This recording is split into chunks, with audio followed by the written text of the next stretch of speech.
When my best ain't enough, I wanna rest, but I'm too tough. My body's aching for sleep without disturbing dreams. My mask is showing its cracks, a broken smile intact.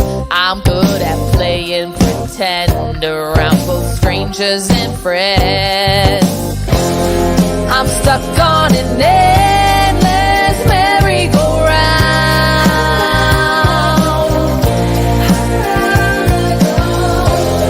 A cyclone of racing thoughts that never stop.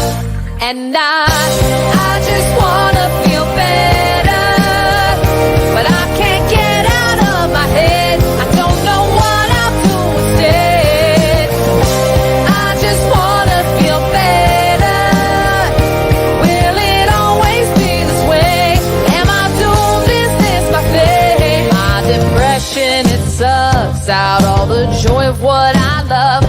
Ravenous black hole consuming all that I know. I could scream my lungs dry, punch through walls till I cry. Bloody knuckles, red eyes, oh my. I'm stuck on an endless merry-go-round.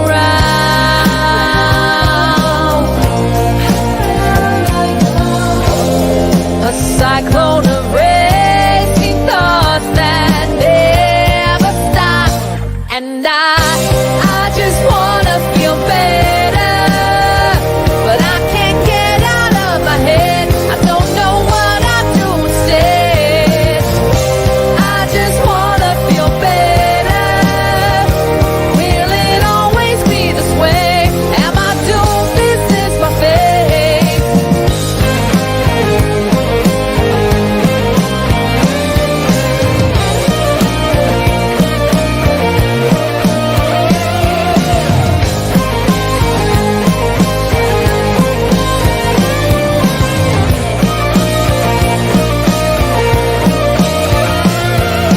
I just wanna feel better. I just wanna feel better. I just wanna feel better, but I can't get out of my head. I don't know what I'll do instead. I just wanna feel better. Will it always be this way? Am I doomed? Is this my fate? I just wanna feel better. I just wanna feel better. I just wanna feel better. Will it always be this way? Am I doomed? Is this my fate?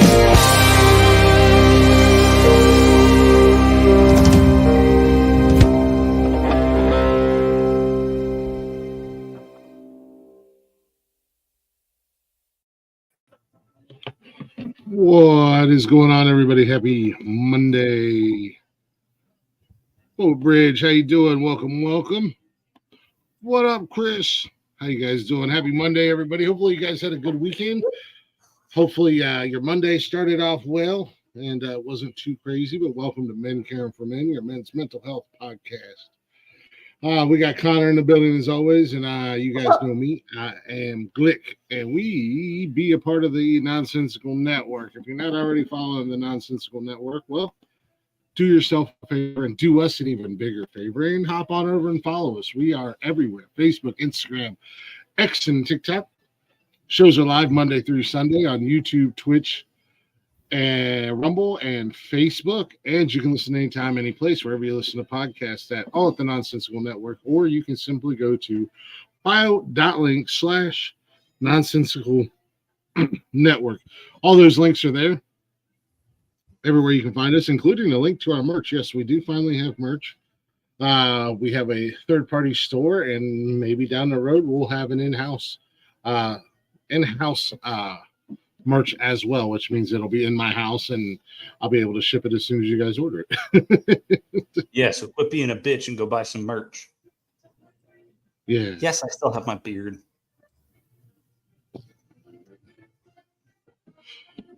is that like a thing? Did you threaten to shave your beard off and I missed it? No, I don't know where that came from. Come on, Chris. Chris, With the times. Chris, you still suffering from the nonsensical nonsense hangover from Saturday night? Early onset dementia is a thing. Yeah.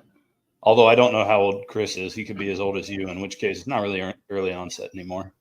I think he's around your age, to be honest with you. But anywho, Connor, what's going on with you, man? How's everything going over there in your world? How is your Everything week? Fantastical. Oh, fuck. All right, cool. Everything is fantastical. Oh, bitch tits. Am I still here? All right, cool. Yeah, you're still here. All right, for the third time, everything is fantastical. This weekend, we celebrated my wife's birthday yesterday. We celebrated my daughter's birthday on 3 days before that.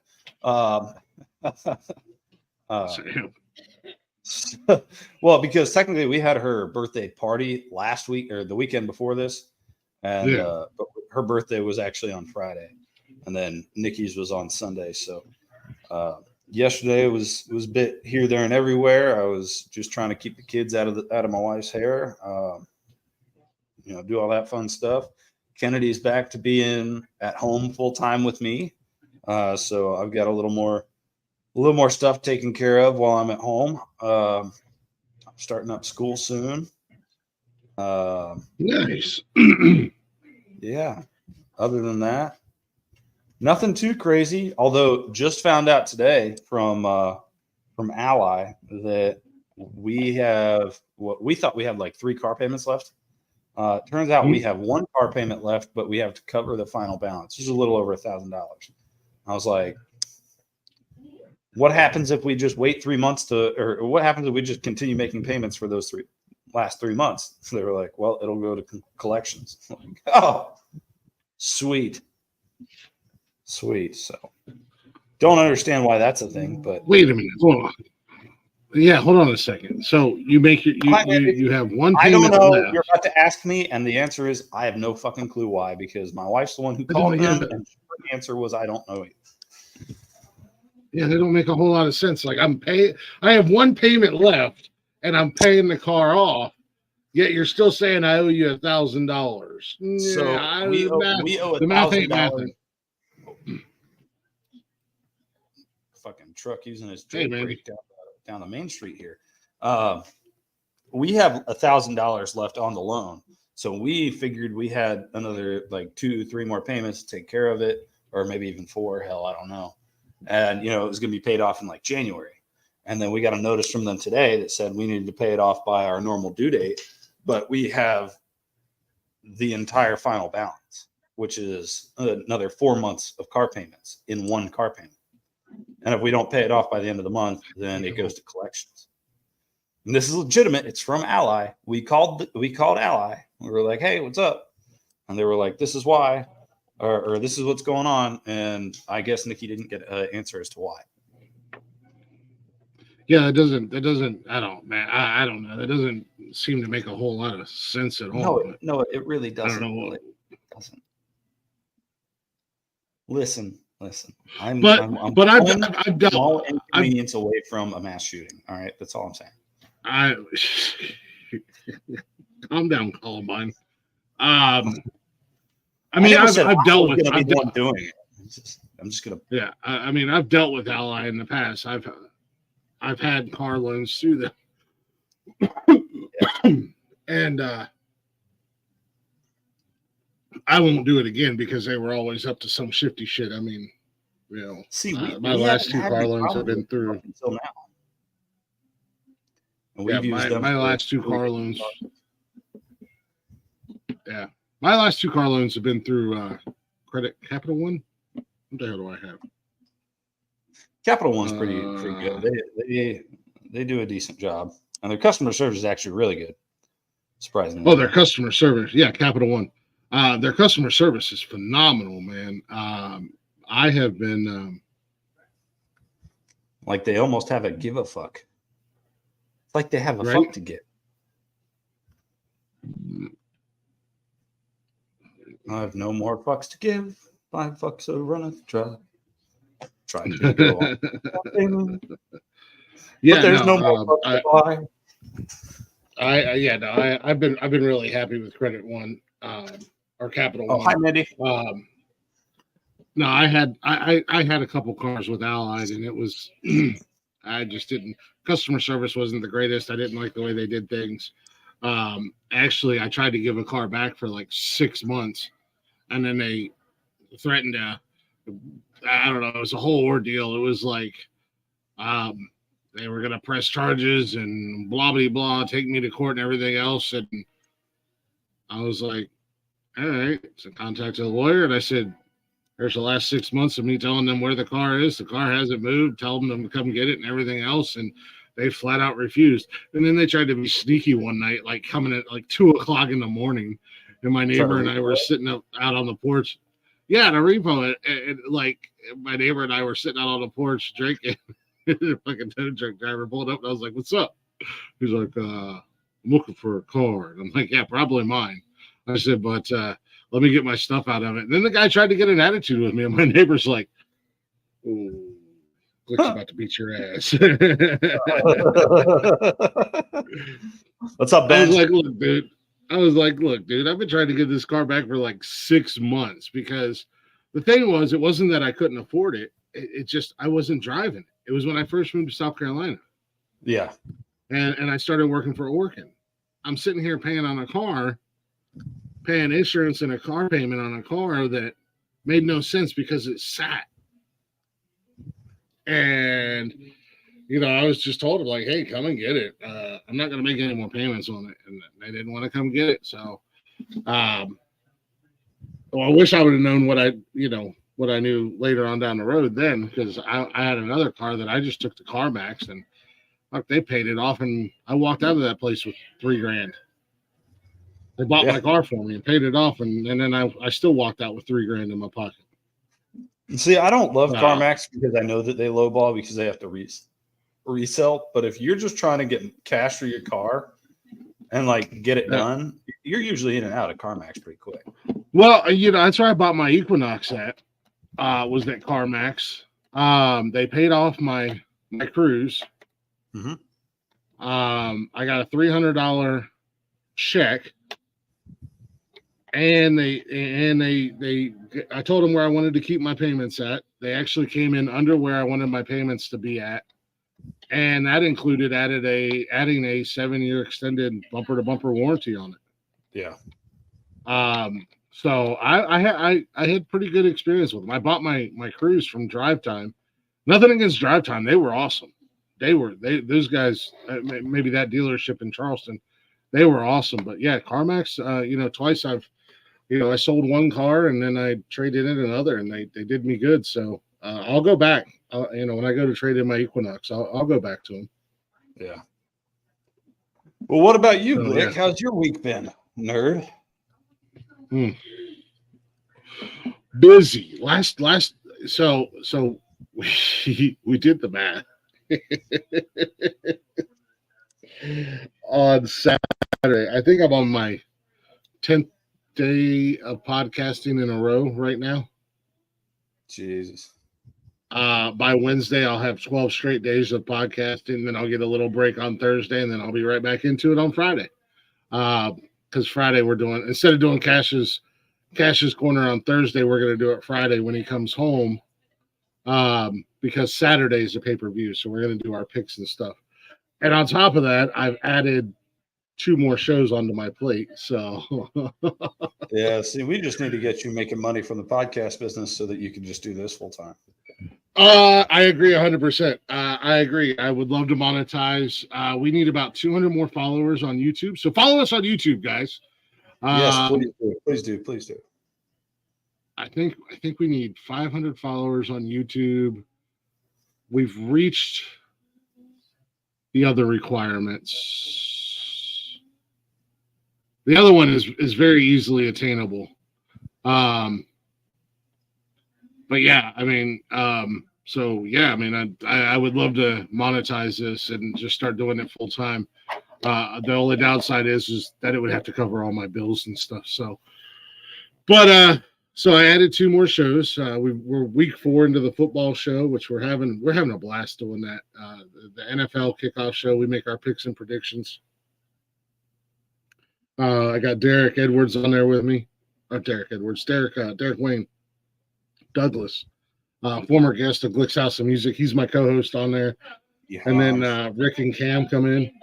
So we're having fun doing that. What? Sorry, I was thinking the Beetlejuice film. Oh. I've never seen Beetlejuice. Oh.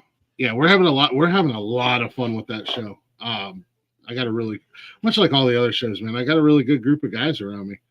And we're just having fun doing it. And then I am starting to do reviews and reactions to songs and albums that my former guest of Glick's House. So it's like a spinoff of Glick's House of Music. I'll just do that like every other Friday. Last week I did James Luker's album. Not this Friday, but the following Friday, I'll probably do Derek's album. And if I don't have an album to review, I'll just wait for artists to put out some new music. And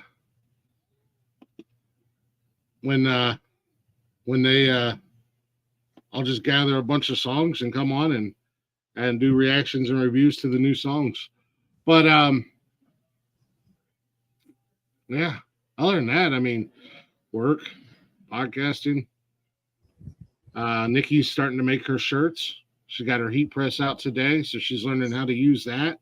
Squawk, yeah. She'll be starting up her little side business. Hopefully, it won't be little for long.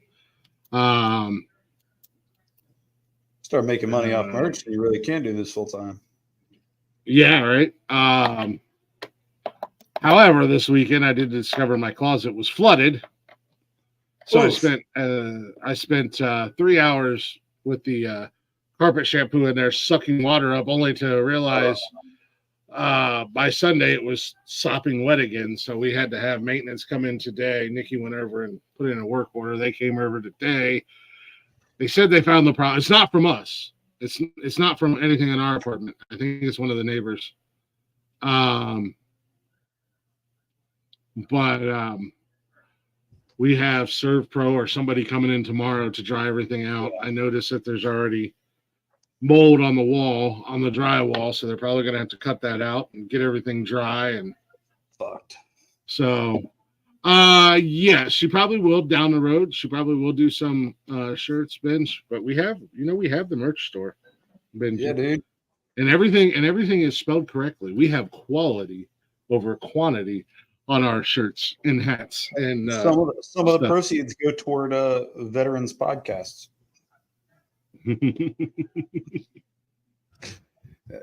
It's no foundation or anything. There are a lot of veterans on the show. Yeah, there are. Yeah, Connor. We might as well be our own foundation here. we can make money as a nonprofit. Yeah, right. But yeah, some stuff that we can't do on the merch store. Yeah, so do I. In all honesty, please. Our bench. Sorry, I do that too all the time. I think some of the stuff that we can't make on the merch store, like our actual logos and shit like that. I think she's gonna try to get designs and stuff for them, and then we'll throw them on shirts because the heat press I got her. It does shirts, hats, and mugs or cups. It can do up to a 32-ounce mug or tumbler like this. Oh yeah. And it can even do the leather. It can even do the leather on the hats. Oh shit! So that would be awesome. To have a nonsense leather patch hat. Yeah, I want to get one. But yeah, I need to go into the merch store because she made hats a week or two back. She made hats for the merch store, and they look great. I love them. And just another little plug here because we might as well. Where can we find this stuff at, Glickaroony? The merch on the merch store.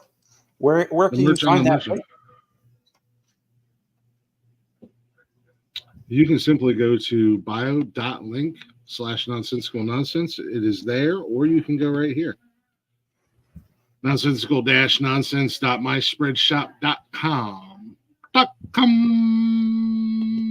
don't know how to do it. I don't know how to do any of that. I don't even know what the hell Nightbot is. I don't know. I've never heard of it. Oh, fuck. We do have hats. Yo.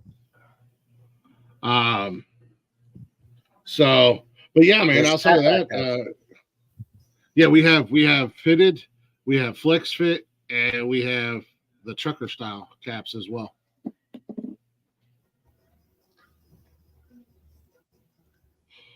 Yeah, today at work was a Monday. Tomorrow's going to be another Monday. Of course, we came in from all the rain and everything, and roof leaks, and ACs aren't working. And then we were at our window washers there for their monthly or quarter or every other month window cleaning. And, you know, my buildings are 7 stories, so they have to bring in a lift. And apparently the guys hit a Johnson Controls van in the lift. I don't know.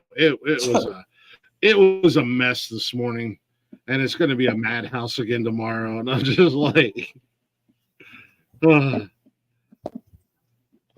yeah, I'm glad that I'm not working right now. Fall break. What is fall break?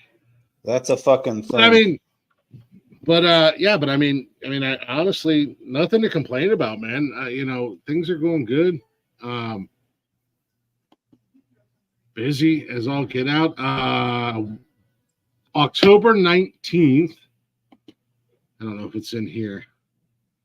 And it might have gotten deleted out of the other brand. Anybody in the Newark area or anybody that wants to make a road trip and come to Newark, Blaze and I will be back again at Buckeye Axe Throwing for their Halloween party, which is a glow party. We will be live there. There will be live music by Jordan Reese. And I think they're going to be doing giveaways and everything else. And Blaze and I will be there in matching costume. Blaze and I are twinning it up for the glow party. Okay, what size t-shirt are you getting? Probably 2X. 2X? I think I would get away with a 1X. I'll probably do a 2X t-shirt and a 3X hoodie. You sure you can get away with a 1X, Bubba? Yeah, part of the problem is I'm starting to drop weight again. Actually, Yeah. just got back down under 250. Nice. It is not Like a Diddy blow party. Although it is not a freak off. It is not a freak off, Benji. But yeah, starting to lose a little bit of weight again. So yeah. I normally always go 2X because, you know, as we've spoke before, I'm built like a silverback gorilla, so my chest and shoulder area is bigger than anything else. So I need the extra room. And then I just like hoodies big. I mean, who doesn't love a nice oversized hoodie in the cold? Right. Nope. I feel you. No way, dude. Oh, I'm gonna have to go through my cart here in a minute and decide what I want to actually get versus what I shouldn't. Yeah, we're gonna get stuff for the kid. Nikki said I'm doing all my Christmas shopping on the merch store this year. Mom and Dad are getting stuff. The kids are all getting stuff. I'm not even joking. See the tumblers and the coffee mugs, dude. Absolutely want coffee. I've actually gone back to fucking coffee. Nice, I guess. Well, no, I think that's the other thing that's benefiting my mood. Not that I've been in it's not very often that I'm in a bad mood these days. I mean, people upset me. Like, you know, I was upset with Jeff a little bit, not like nothing major, nothing serious. I was just a little bit upset with him. I got over it pretty quick. But I think that's the other thing because I am back in the gym on a regular basis. So I think I'm already starting to lose a little bit of weight, which, you know, my goal is 250, 260, right around that range. It's like my That's like my prime weight. I look my best around that. If I get too much below 250, I start to look sick. But I was up in the 320 range, so I was starting to look. I was starting to look that was not helping my mood when I would walk past a mirror or something like that, and it's just like, God, look at that fucking disgusting fat piece of shit in the mirror. See, but now I'm back in the gym. If I'm not lifting, my ideal weight's right around 210, and if I am lifting, it'd probably be set more around 220, 215. And I was up to 292 at one point after my first set of surgeries, and that's the most I've ever weighed in my life. It's fucking. I was disgusted by myself, but I couldn't. Well, I mean, I'm not even working out. Yeah, I'm just when I was in high school, I was like 3 something, but I was active and I was active, so I wasn't fat. I was built. I didn't look like John Cena or anything like that, but I was solid. Yep. And then as I got older, then everything else. But yeah, like that ideal weight range is like right around 250, 260. If I'm in the gym, maybe tone up a little bit, then I'll be speaking of side adventures, I'll be getting more into that too. That was the other thing, man. I was just too insecure with the way I looked. I'm like, there's no way in hell I'm putting it. You know what I mean? So yeah, maybe eventually down the road with the side projects and the podcasting, I'll be making enough money and I can walk into work one day and be like, deuces, I'm tired of the 2-hour round trip drive. I'm tired of dealing with the traffic. I'm tired of man.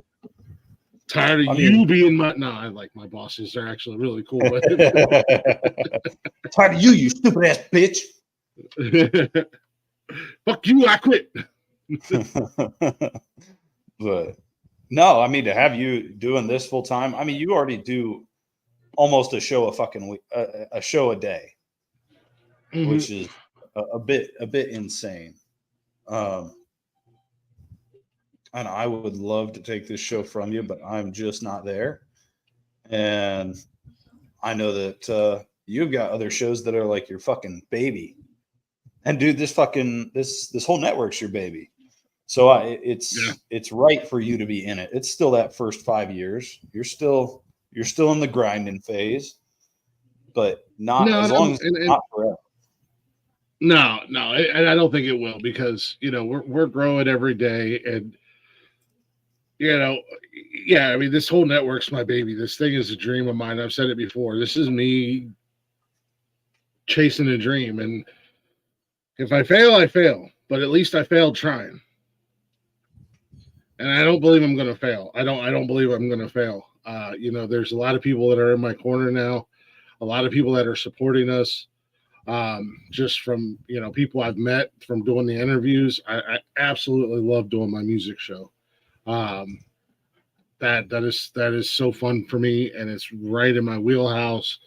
I think we'll get there. Like I said, my goal is, and I know it's probably a little far-fetched and it might sound crazy to others, but my goal is to have my name mentioned or this network named right along the sides of like the likes of Joe Rogan and other famous podcasters, like the network or me or whatever. Chris, dinner report. We got pizza. Nikki I had frozen pizza. Yeah, Benji, you come across like a littler guy. Not like little, but definitely smaller than me. I couldn't imagine. So how tall are you, Benji? You can't tell if you're having fun. I'm having a ball. I mean, I love doing the shows, whether it's Monday night or, and we'll get to the point, Connor, where you're ready to take over. And that's what I told you. I'll be here until you're ready to take over and you don't need me around anymore. And even then I'll still pop in and be a part of the show from time to time. Well, see, that makes that weight a little more acceptable. That's horribly skinny for me. Yeah. Could you imagine me? When I was in Korea, I weighed 195. I haven't weighed that little since I was in high school. But you were also built in Korea. When you were in Korea, When I was in Korea, I was working out twice a day, but I was eating whatever I wanted. I'd lift in the mornings and run in the afternoons, or run in the mornings and lift in the afternoons, and then I'd do PT throughout the day with the guys at work, and pull ups and sit ups. And I was a PT god while I was in Korea, but not so much anymore. Yeah. I think one of the biggest things. I think one of the biggest things that's helped me too is I've cut back on drinking, and I've cut back on how much pop I drink.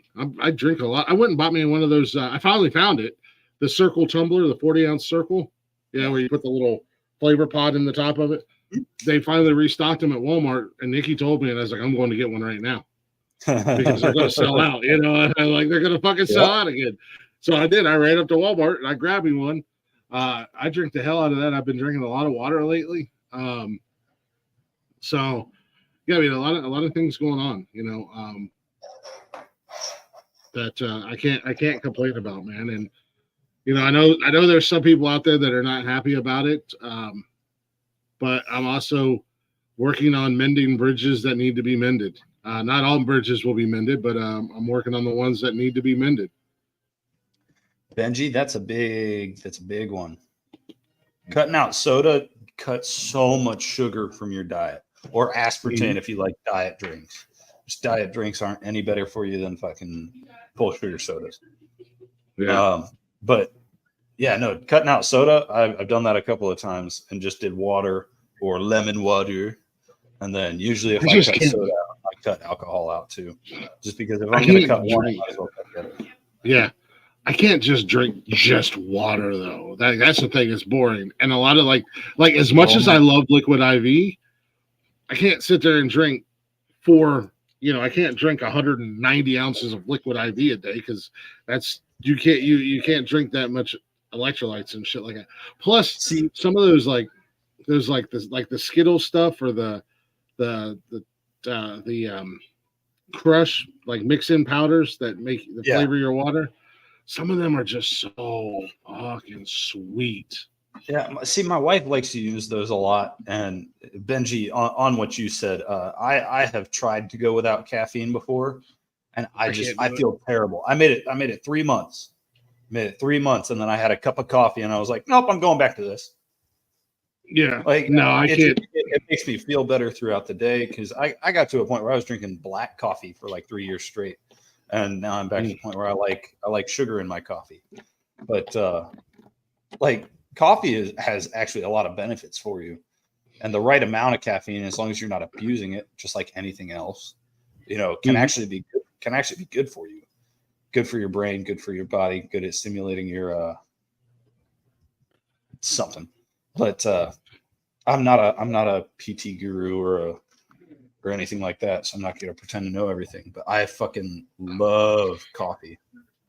Yeah, and I went from drinking 6+ pops a day to now I drink like 2. Benji, I know that. Like when I was a kid, my parents told me not to drink caffeine because they said I had ADHD. But apparently now they're coming out with like studies and shit that say that a little bit of caffeine, like the amount of caffeine that's in one 12-ounce soda, is enough to actually help people with ADHD focus and actually take their brain and pinpoint it on one singular thing at a time. But if you go much over that in caffeine, then you end up with the negative side effects where you just feel jittery, and that obviously doesn't help ADHDers, or what are neurodivergent, as my wife calls them. But anyway, you know how to use big fancy words, wifey. Yeah, I learned them from my wife. She's the smart one, dude. I almost have an associate's degree, but that's all based off of military training. I don't know shit, dude.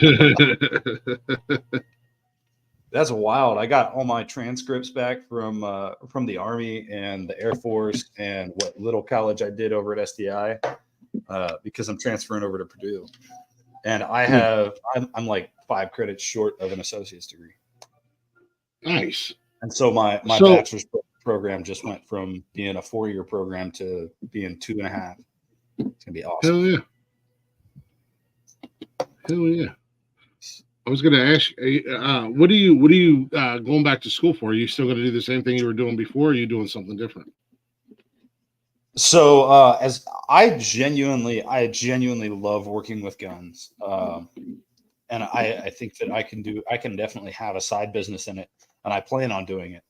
I've still got my FFL and all the fun stuff that I need to start the business, but I really want to go to school for organizational management and project management so that I can transfer it back into the civilian world for like public safety and security and things like that, because I have the background in it and all that. And then use that toward being on the more administrative side and just kind of doing gunsmithing stuff for fun and for friends and for a little bit of cash when I want to, because I enjoy doing it. And as awesome as it is, it's not going to be a very lucrative adventure unless I put my whole heart and soul into it. And being a gunsmith includes a lot of indoors time, and I like outdoors. Yeah, I think it's my thing is that I'm not the office type.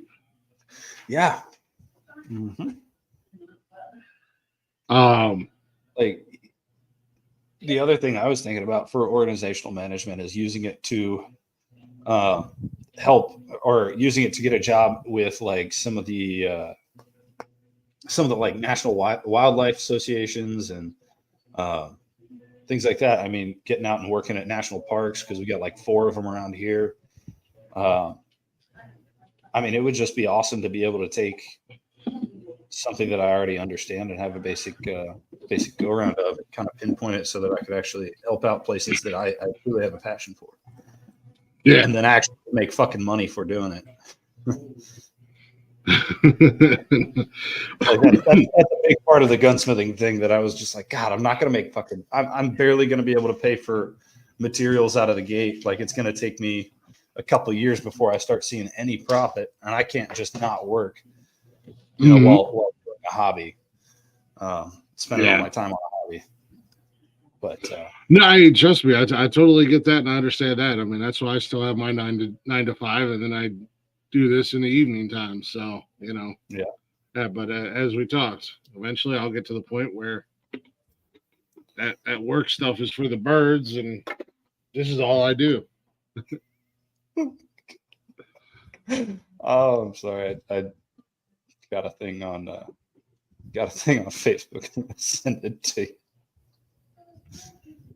Oh shit. But anyway, we were talking about the gym and like ways to relieve stress and things like that just a second ago, and I kind of wanted to segue it a little bit. I find myself getting mad at myself for not being tough enough. What?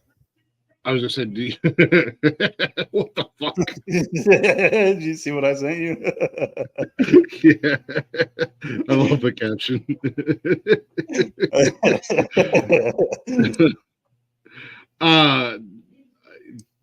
Do you want to take a break before we jump into that conversation? Yeah, we can do that. Let's do that. I mean, you can give them a tease if you want, and then we'll take a break. Well, I mean, so this is the question I was kind of going to ask you to kind of segue into it. Well, I guess question / statement. I find myself at the gym a lot, especially at the beginning, overworking myself and getting mad at myself for not being tough enough to finish a certain amount of reps, not do enough weight. And then I'm mad because I'm not tough. I'm not as tough as I used to be, not as tough as my dad probably wanted me to be, this, that, and the other. And I end up doing this little loop in my head, and it gets me angry and twirled up, and I end up staying up at the gym for an extra hour. But I've started noticing this trend in my life where I'm angry at myself for not being as tough as I think I should be. And when I say toughness, I don't just mean physical toughness. I mean mental toughness. And emotionally tough, and being able to, have that straight face in emotional situations, being able to, almost admired it as a kid, the way that my dad would he was stone-faced. He was stoic all the time. And the only thing you ever saw in him was joy. And what I've noticed is that I feel myself lacking in that department. I'm trying to figure out where the line is between toughness in a positive light versus toughness that becomes toxic. Toxic to my mental health, toxic to my personal life, toxic to my family and those around me. And that's just kind of the talking point I wanted to discuss tonight, is where toughness really stands in the world for men today versus what it used to be, and what it means now versus what it used to mean. And kind of the different effects that it has on men and their mental health, their daily lives. So yeah, as we roll into break, you guys can twirl that around in your little heads and be ready to hop in the comments and discuss as we have our conversation up here. Yeah. Oh yeah, nobody dropped that linky though. Yeah, it is an open forum, as Mondays are. Anybody that wants to pop in and partake in the conversation, you are more than welcome to. Or you can stay in the chatter's box and partake. Yeah, or you can stay in the chatter's box and be a bitch. I mean, yeah. There's a link 47,000 times in the, my bad. in the chat. You put it up. It don't matter. Yeah, it don't matter. It'll be all right. We're gonna take a break real quick. We'll be right back. I'm gonna play a little AJG featuring Jay Valor. AJG is a former guest on Glick's House of Music, and Jay will be on tomorrow night. Jay and I will be hanging out, chatting it up. But here's AJG's newest song featuring Jay Valor called "Knocking on Heaven's Door," and we'll be right back.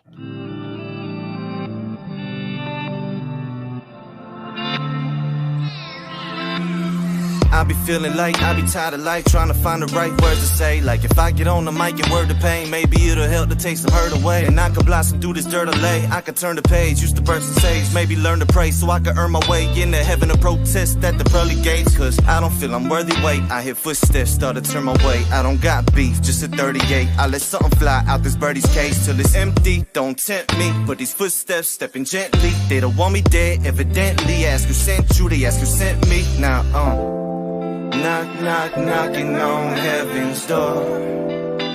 They're telling me don't be afraid. Knock, knock, knocking on heaven's door.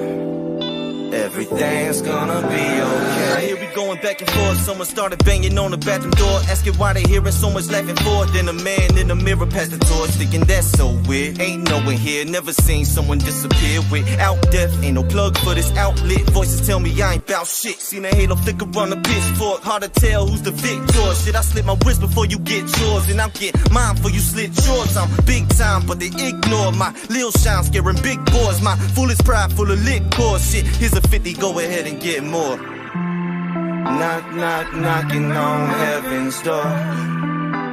They're telling me don't be afraid. Knock, knock, knocking on heaven's door. Everything's gonna be okay. Watch the devil crash through the youth. Only blunt I pass you is truth. Don't get the rap shit misconstrued. I never dump ashes on you. It's all love when you roll with me. I'm just trying to roll in peace. Doesn't mean I won't shoot if you trying to put a hole in me. It just means that I'm kinda not weak. More knocking to the blinds I creep. Peek through the side, trying to be discreet. Soon as I look, eyes on me. Nah, I'm just tripping, maybe I'm just dreaming. Maybe I just took a hit and started tweaking. I just can't believe it, the shit that I'm seeing. It was a kid and the kid was me, damn. Knock, knock, knocking on heaven's door. They're telling me don't be afraid. Knock, knock, knocking on heaven's door. Everything's gonna be okay. Feeling filled up with the joy, fearing that the feelings are decoy, fearing that the fearing just the inner voice. Am I just a little boy knocking at heaven's door? Did I spend my core searching for metaphors, trying to work it right just to get ignored? Maybe they heard it right, maybe I'm for it, but I feel like I'm Mike when the extension cords plugged into the mic. I feel I'm Mike, all this rage inside, this is dynamite. That's why little boy went to hide outside. Guess I scared him out, I apologize. Maybe I ain't never locked him out, he just didn't like being talked about. And since I'm a father, I got daughters now. Taught me how to treat myself when these thoughts come out. Come in, baby. Knock, knock, knocking on heaven's door. They're telling me don't be afraid. Knock, knock, knocking on heaven's door. Everything's gonna be okay.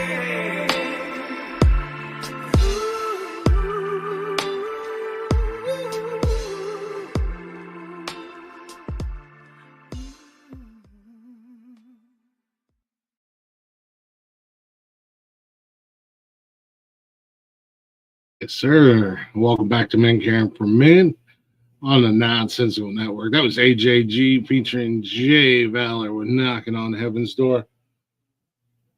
Switch this around there. There we go. If you're not already, go ahead and give us a follow, guys. We greatly appreciate that. Go ahead and support us. Follows and shares are free. Definitely like those are all free. That's ways that you can support small-time content creators if you like us, if you like what we're doing. We are everywhere. All the social shows are live Sunday through Monday, Monday through Sunday, however you want to say it. And you can listen to them anytime, any place, wherever you listen to podcasts at. All at the Nonsensical Network, or you can simply go to bio.link/Nonsensical Network. All of our links are there, including the link to our merch. If you'd like to grab some gear, we'd greatly appreciate that. And if you guys do grab some gear, send us a picture. Let's see you rocking it. Let's see you wearing it, drinking out of it, whatever the case may be. And as long as you're okay with it, we'll gladly throw it up on our socials and give you a shout out. Our way of thanking you for supporting us over here at the Nonsensical Network. But as I said, welcome back to Men Caring for Men. I'm Glick. The empty chair is the ghost of Connor. I don't know where he went. He might be having an operation stuck point. But right before he went to break, he brought up a point, and we're going to kind of talk about tonight. And again, we're not experts. We're just speaking our mind and kind of adding our 2 cents, maybe from personal experience or whatever the case may be. So, just take it for what it is. It's an opinion, and it's through experience. But before I get into that, and I meant to say it at the beginning of the show, and I totally blanked on it, but happy International Podcast Day, everybody. And thank you guys for tuning in tonight. But he was talking about toughness. I think more mental, maybe a little bit of physical. But it's kind of the topic that he wanted to talk about, and now he's disappeared on me. I think obviously there are two different things, whether the mental toughness and the physical toughness. You do have to have both to a certain degree. There he is. I was gone for like Welcome 5 back. seconds. What the fuck happened? That was the fastest song of my life.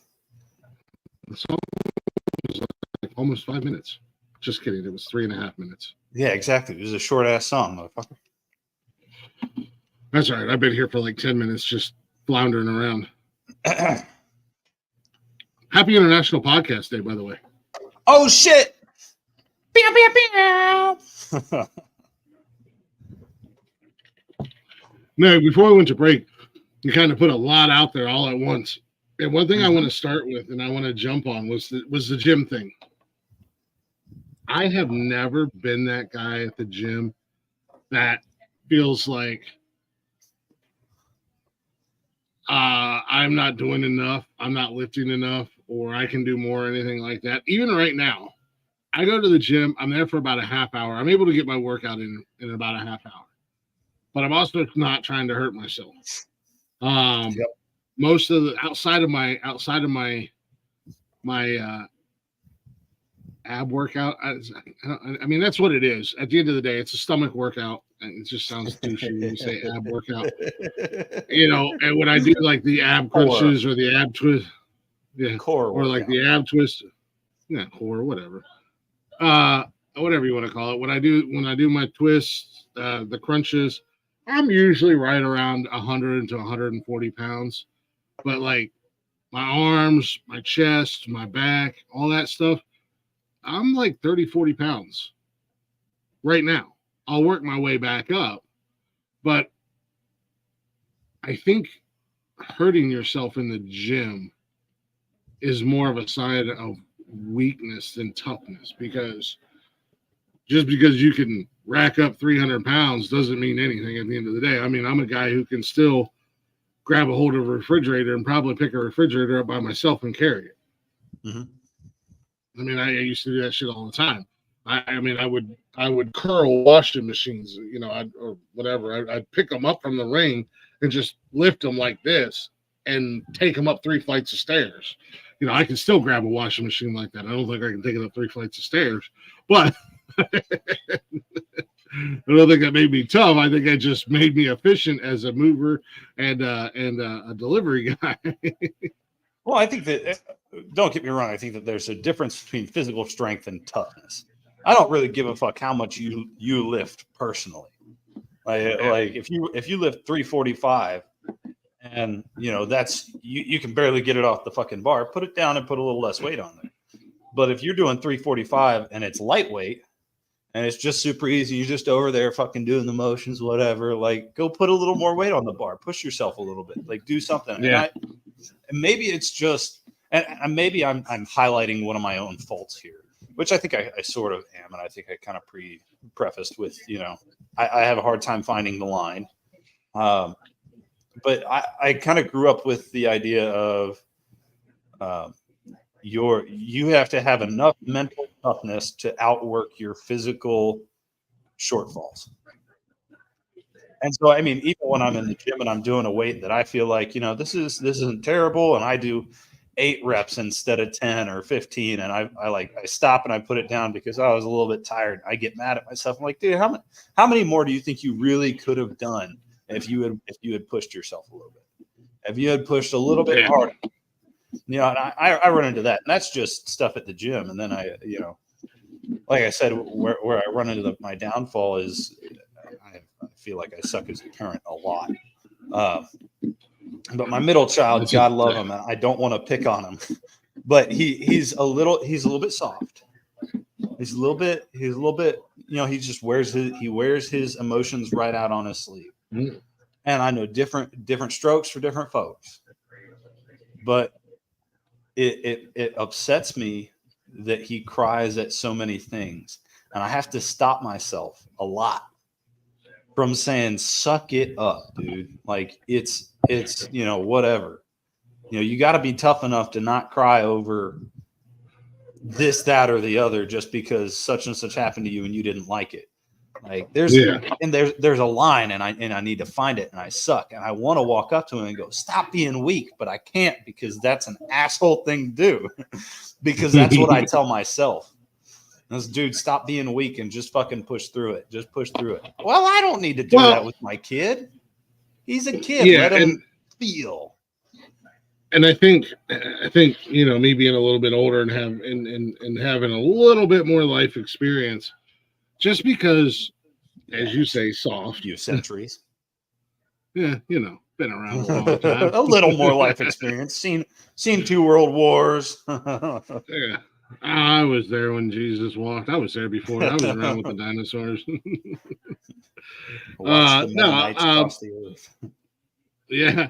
I don't think wearing your emotions on your sleeve is a sign of weakness. No. Actually, in all honesty, I think that's where, and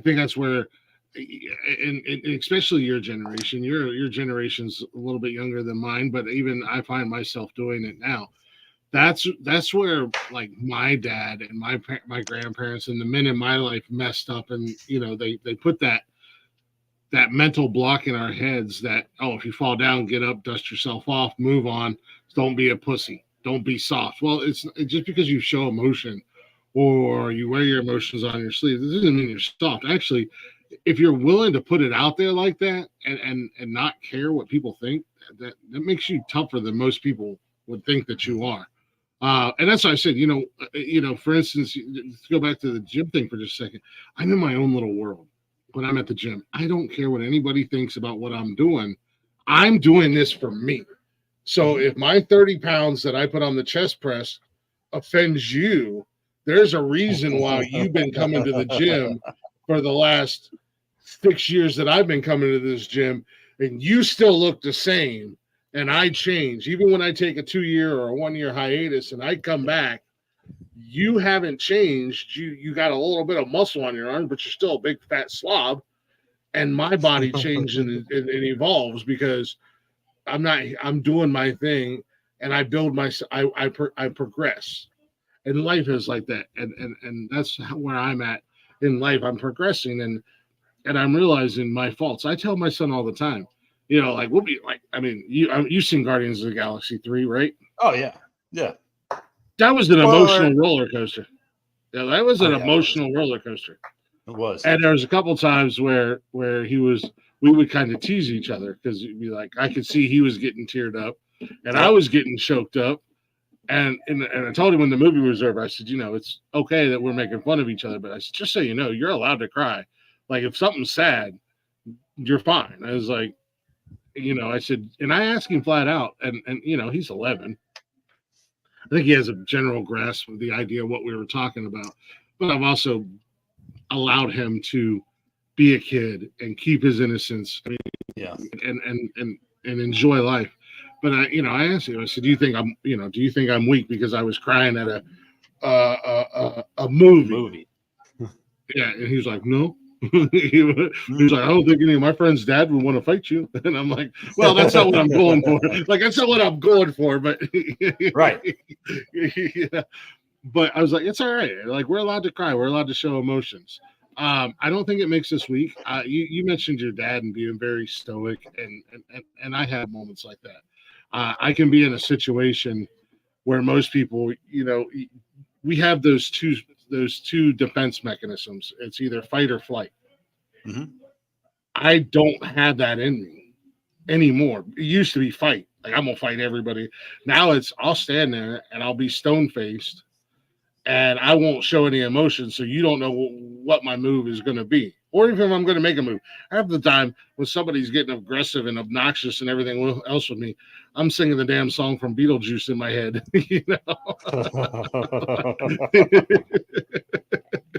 I'm bored. Like, I don't know where this is going, but it's not going to be good for either one of us.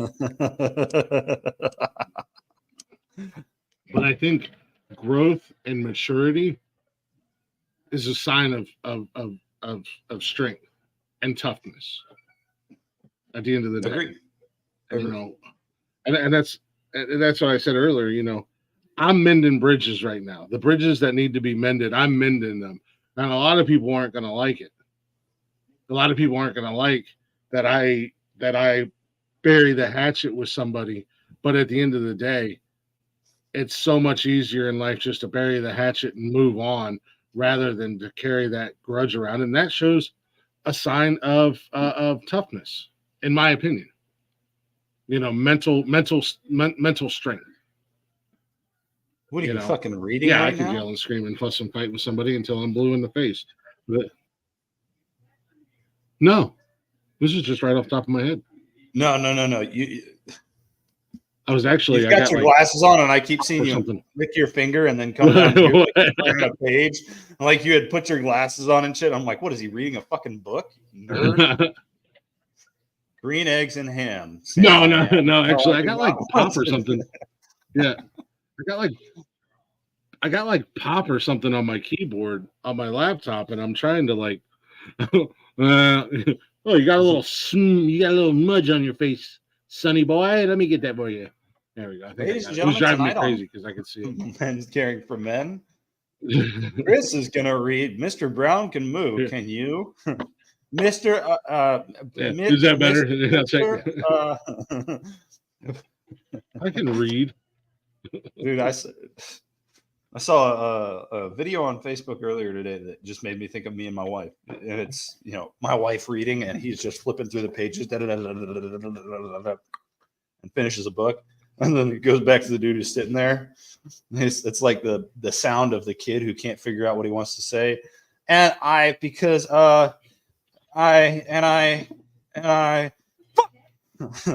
like that's exactly how it goes, dude. My wife reads through it like a 500-page book in a day, and I sit there for a fucking hour and I get one chapter done. But anyway, back to what we were talking about. Fucking toughness and shit, right? Toughness. I had some talking points. Tough guy. Yeah. Big tough guy now, huh? We'll get to talking. I don't know. I think we got ourselves a fucking tough guy. I don't know. I grew up with that mentality of, your success is based off of your physical and mental toughness. How much physical and mental abuse you can take and just keep going and pushing through it. And not necessarily showing the world that you're going through that. It is a hard fucking habit to break. To drop that guard and say, I don't need to be tough right now. I still have troubles doing that with my wife. I mean, she'll come out. I called her on it the other day because she was being, she was in a mood. She was having a rough day, and I could tell. And she's just, some stuff had come up from her past, and she was going through it. And I was like, listen, I can't help you. You can't feel better. You're just gonna mull on it if you don't talk to me and be vulnerable and this, that, and the other. And not but 2 days ago, I was in a fucking stupor because I had a fucking terrible episode, and I was just having a fucking horrible day after that. And so I went outside, I sat on the porch and been like an hour, and Nikki comes out and she's like, what's going on? I was like, nothing, I'll be fine. I'll be in like 2 minutes. She's like, no. You've been out here for long enough. You're going to sit here and talk to me because this is where we're at. I was like, I just don't want to talk about it. Like, I don't want to let that wall down. I don't want to let the toughness down because I'm supposed to be able to take it. I'm supposed to be able to take the beating and get up and keep moving forward and get my fucking business done and not let X, Y, and Z fucking throw me off my game. I'm supposed to be mentally tough enough to do that. And she was like, didn't you just tell me that if we don't communicate, if you don't let your guard down and talk to me, that this is going to end up being a problem? I'm like, motherfucker. She reversed your ass. Yeah, she did. I was like, God damn. But she's right. She's 100% right. What you mean that when you say she's right, when she says that, what you're also saying is I'm right. So, bitch. Well, I'm not disagreeing with that. You're both right. You're both 100% right. When you're in a relationship with your partner, you have to be able to communicate. You have to be able to talk about things, man. Again, I'm going to go back to it. I think being able to let your guard down and lean on somebody when you're having a bad day, especially your partner, is more of us. And this is, trust me, this is something that I'm still learning, and that I'm realizing, as I progress. I mean, I am in the best spot I've ever been in my entire life in the last 2 years, almost 2 years now. Mm-hmm.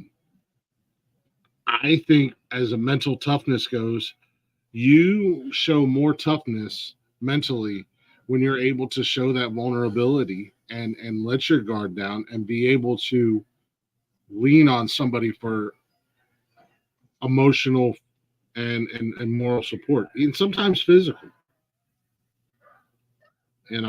That's just me. Whoa, hey, how you doing? Hey, there you are. What? What? Hey, welcome back. What happened? I never went away. You bobbed when you should have weaved. Your camera went down for like a second and then came back up. Oh.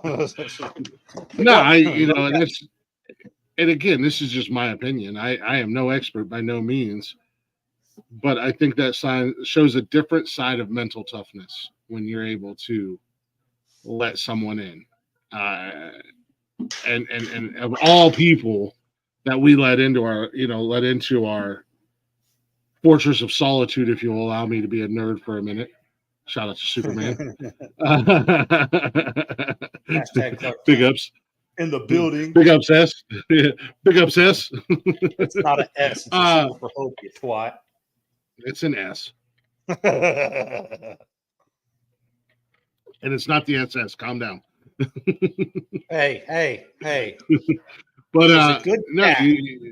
you let somebody into your fortress, and you allow that vulnerability. I think that shows more of a sign of toughness than putting up walls and putting up a force field and like just wallowing in it like a pig, man.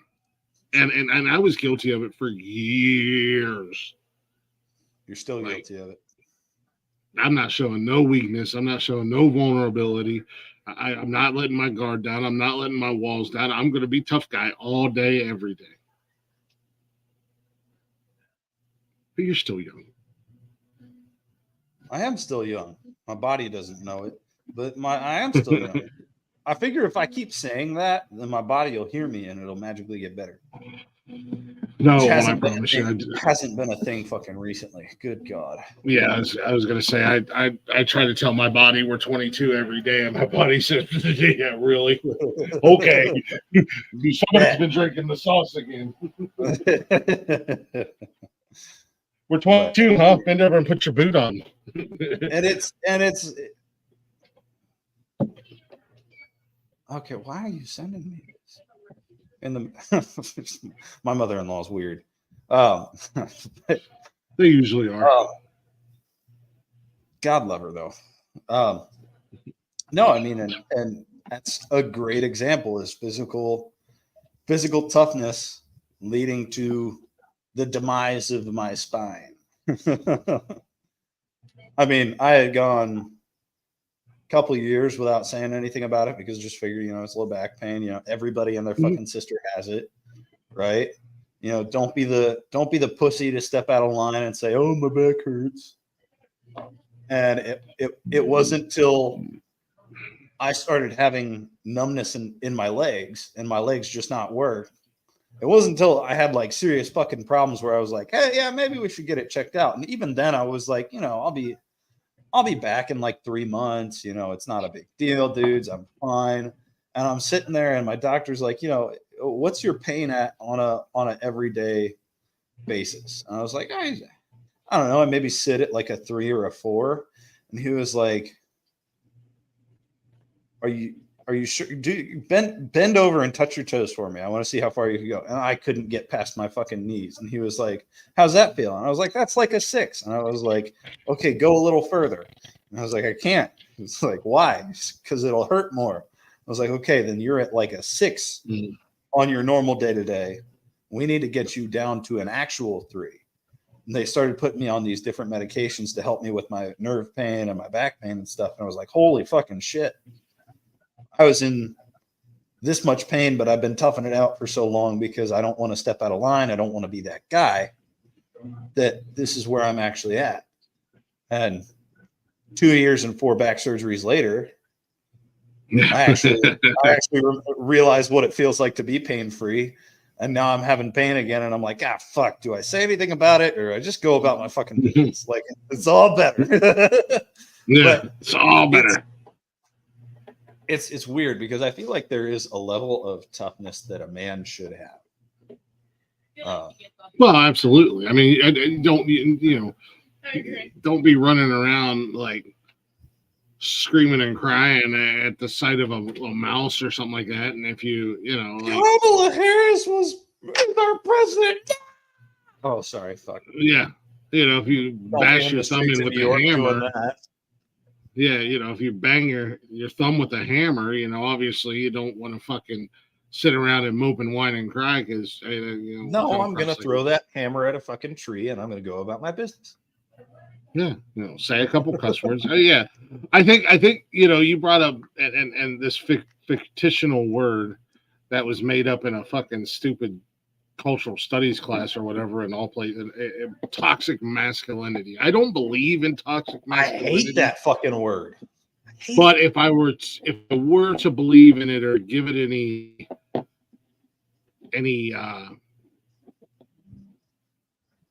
Kind of lost my train of thought. I don't know the Give word it for any what value. you're trying to say. Yeah, we give it Yeah, value. I know what you're trying to say. If I know, then the people know because I'm dumb. Yeah, exactly. You give it value.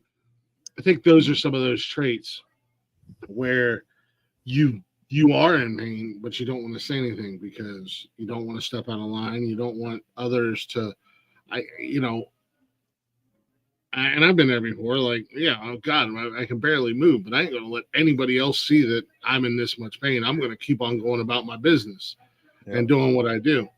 I think that gives that term some value and some truth behind it, or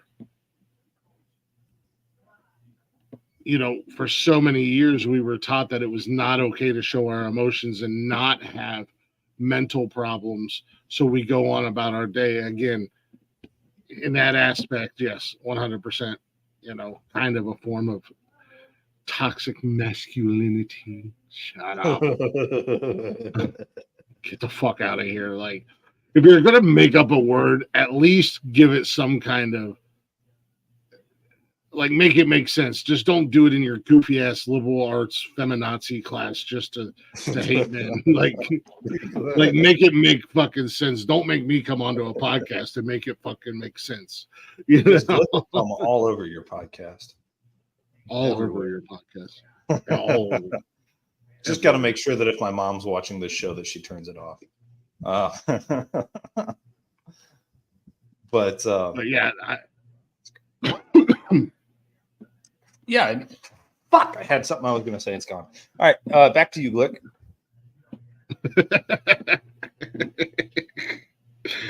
Back to you, Connor.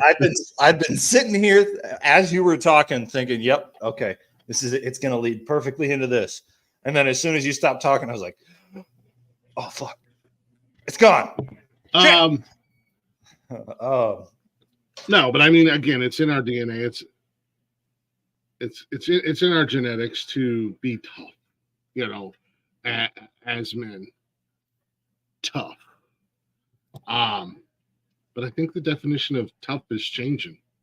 It's evolving, if you will. That's what it was. What is it? On the subject of toxic masculinity.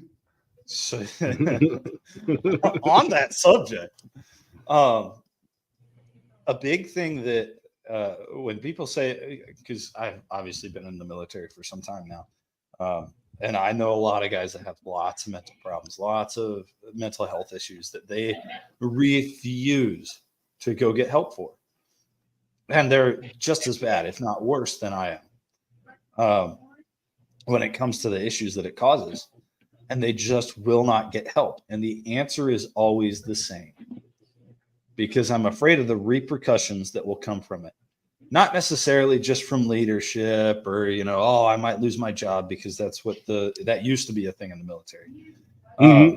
But the stigma around reaching out for help when you are in the military, which is an inherently, hate me if you want, women, I don't really give a fuck. It is an inherently masculine, quote unquote, job. It is inherently meant to be tough. It is meant to be bust your balls until it sucks and then keep pushing. And these guys refuse to get help for shit that they've seen, shit that they've done, things that they had no fucking control over, and are tearing them up on the inside and visibly on the outside because they're afraid of the way they'll be looked at. They're afraid of the things that people will say behind their backs about how, he's just mentally fucking weak. He can't hack it. He's just, he's a dropout. He's a wash. Give up on him. Don't put any more time into him. He's going to behavioral health to get checked out by a psychologist and to get help. Fuck him. He's a pussy. Move on with your day. And I say that based off the military because the same shit happens in the civilian world.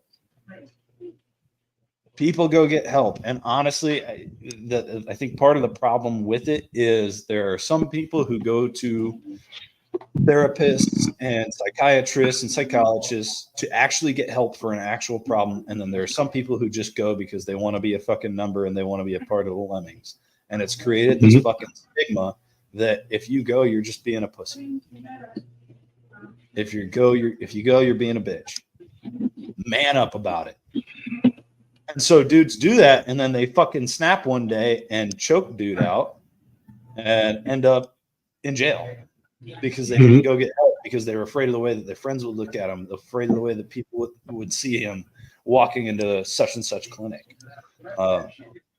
It's like there is a fine line between the toughness that you need to have to be a man in today's day and age versus the toughness that you need to let go of to be sane and to be healthy and to have a good life. Well, and that's, if you want to use the terminology toxic masculinity, that's masculinity. Sorry, that's a big part of it in the meeting. Yeah, that's a big part of it. Wanting to portray an image because you don't want to be looked down on by people, your peers, your significant other, your kids, whatever the case may be. And that's what I said. Not only that, we have to deal with that, but then as men, we're also torn because women will say, we don't want toxic masculinity. We don't want a man to be too manly, blah, blah, blah, blah, blah. But then on the other side of the coin, if a man is too overly sensitive or if he's seeking help for mental issues, and I'm not saying all women, I'm just generalizing before anybody freaks out. But then on the flip side of the coin, oh, well, he's too soft. He's a pussy. Why does he go to therapy? Why does he do this? Why does he do that? He's not this. He's not that. What's wrong with him? What is his baggage? So it's like it's a double-edged sword. Like either I'm too manly or I'm not manly enough. Make up your fucking mind. Like, where do you want to go with this? What are you looking for? Because at the end of the day, fuck how you feel and what you think. I need to take care of me. And I matter, and how I feel matters. And I think more men need to be like that. And I think we're starting to see that. And we have this image of the military. We have this image of the military, and you being in the military, but before you were in the military, you growing up, and I remember growing up, this image of the military, like all they did was fight and go to war and blow shit up, when in actuality, there's some people there's some people that, there's a good majority of the military that never leaves an office, that work in the medical field, that do digital, like digital programming, computer programming, mechanics and like there's construction guys. I'm not saying that these guys don't go to war zones, but they're generally, I would say, and you could correct me if I'm wrong, I'm just throwing a number out there, like maybe 20% of the military actually goes into straight on head-to-head, hand-to-hand, gun-to-gun combat? That's probably an accurate number. That's probably fairly close. It's probably like 20, 30, 40%. It's less than half. Actually, you look at see combat or do all the badass shit or blow shit up and do 3-week-long trainings in the field for no fucking reason other than to make your life suck. So, sorry. I mean, anybody who's young and thinking about going in the military, go to your recruiter and look at the list of jobs that they offer. I mean, I wanted to go into the military, and obviously I wanted my career path to go a certain way, but I couldn't. And they're like, well, we got all these jobs. And I was like, I didn't know all these jobs existed. I'm an 18-year-old jackass, and I was like, I just want to go kill people. And then they're like, we got all these job opportunities. And I'm like, oh, wow. I didn't know you guys did all this. Like, I can still blow shit up, and I can, I was going to go into combat engineering, which is basically their construction. Like, no, it's not. The guy was, Well, No, the it's way not. the recruiter described it to me Yeah, is like, you're gonna your blow shit up. recruiter is a fucking liar. Yeah, he's like, you're gonna blow shit up. You're gonna build shit, and then you're gonna like. You know what? You go blow up IEDs. If Oh, yeah, EOD no, I know. isn't available, they call you. Yeah, yeah. But yeah, I was like, yeah, I could do that. I was already in the construction field as it was, and it was like, all right, I'll do my 20 some odd years, and then I'll come out and I'll do construction or own my own company or some shit, like whatever. Yeah. But I think, and I think that's part of the problem too, is everybody thinks like this. I'm going to go to war. No, well, some of you might not ever leave the States. Yeah. My ex-wife's cousin, he was in the Air Force. I think he went. Where did he go? I can't remember where he went, but he was only gone for like 6 months, and then he's been in the States ever since. Well, I can tell you this: if anybody, whoever listens to this, joins the military doesn't get paid without finance. And as much as we fucking hate you guys because you fuck up your job so goddamn often, and I don't get my fucking paycheck on time, you stupid cunts. We need you. Yeah. Does my smile look genuine? Because it's not. Very genuine. No, I mean Nikki's son's been in fucking Italy, and he's in the Air Force. He's been in Italy, and he goes skiing and goes and does whatever he while he's in Europe. Shit so fucking flip floppity backwards. Yeah. I started out in a cushy job and then went to the hardcore job. The fuck is that? But he's going to be coming home here in a couple of years. I can't remember when exactly. And he's going to Idaho. He's going to be a potato rancher. Yes, you. But he's going to stay. He re-enlisted, re-signed up, whatever it's called, for I think another 5-6 years. Yeah. But he'll be home here in a while, and he's going to Idaho, and that's where he'll be the rest of his time.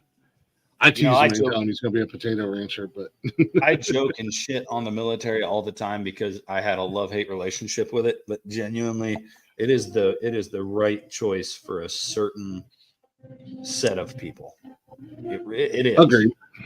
It is, and as much as I hate it, we need them. We need people to continue to volunteer. I'm not going to sit here and fucking recruit you and hope to increase the recruiting numbers for the fucking U.S. military because fuck them. But if you have a passion for it and you really want to do it, fucking send it, man. Yeah, fuck Verizon. Yeah, that's why I don't have Verizon. Chris, ding dong. The question is Glick frozen or am I? That's the real question. Chris, am I frozen or is it Glick's? It was Glick. Oh, shit. Now I'm up here alone. So, yeah. Anyway, we were talking about the military because we're talking about mental toughness, physical toughness, all that shit, where it becomes quote unquote toxic. And why it's a good thing and why it's an issue. And the military just kind of came up because it is naturally is shitty internet. Yep. That's okay. I had shitty internet last week. But the reason the military came up is because it's inherently known to be the quote tough job. Yeah, I was trying to figure out if it was your internet or mine, dude. No, my laptop does this really fun thing where it'll just switch from because I have one internet that's like I have a 2G and a 5G, and it'll just randomly switch to the 2G on my laptop, and the 2G is like straight dog shit. Yep. So then I have to switch it back over and do that whole fun dance. And I'm actually going to plug in my charger here because my laptop is dying. Speaking of toughness, yeah, I'll go ahead and say it. My back has been in a shit way for like the last 3-4 days. I'm starting to get panicky about it, and I'm trying not to. I'm trying to just call your doctor. keep it calm. And like, but dude, like the last 3-4 days, I've been hurting and like waking up throughout the night. I woke up this morning and it was hard to get out of bed. And I'm just and I haven't taken any pain medications for it because I'm like, once you start, it's a whole fucking deal, and then you got to go get new scripts for everything, and it's a giant pain in the ass. Yeah, like, fuck me. Like I want to tough it out for like a week and see if it just goes away. But like I know how that went last time. Well, there is that, but also look at it as: have you been doing anything to overexert yourself lately? Yeah, like, that was something else that I was thinking about. And I was like, other than nothing that I haven't been doing for like since my surgery, since like a month after my surgery. It's been 2.5 months now, and I've probably been back to quote unquote normal for like the last month and a half, and I'm starting to panic because I'm starting to have some significant pain again. I'm like, oof, should I wait it out and just try and take it easy, or should I call my doctor and be like, hey yo, something's fucky in this neighborhood? I don't know what it is. I would say the best option is to give your doctor suck my dick. That's the best option. You can suck my dick. Because it doesn't matter what the fuck you say. I'm going to make my own decision anyway. Oh, that rhymed. I was a poet and I didn't even know it. Damn, I'm fucking sexy. If I could lose another 30 pounds, I'd be even sexier. Damn. Oh, Chris Technician, look at me and tell me I'm not hot. Because I know Glick's looking at me with that like, oh, yeah, whatever. You're going to keep tooting your own horn. I know I'm fucking sexy. Whatever makes you feel better, brother. You know what makes me feel? Never mind. I won't say that. I'm not here to judge. You do you, boo. I will do me. I will. And I'll have a good time doing it. Righty's getting efficient at his job.